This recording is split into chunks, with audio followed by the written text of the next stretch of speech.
Hello viewers, ఈ magic erasers ఇప్పుడు ట్రెండ్లో ఉన్నాయి కదా, చూద్దామని చెప్పి నేను కూడా తీసుకున్నాను.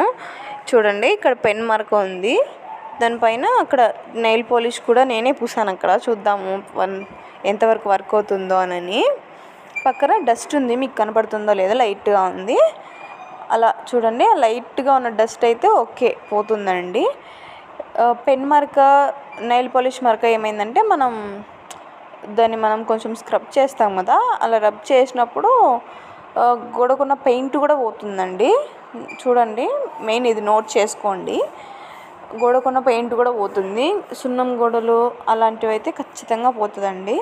మక్కు పెట్టించి ఓన్లీ వైట్ కలర్ వేసి ఉంటారు కదా, దానికైతే పోతుంది, బట్ కనపడదు. ట్యాబ్స్ పైన ఉన్న డస్ట్ పోతుంది, దానికి బాగా వర్క్ అవుతుంది.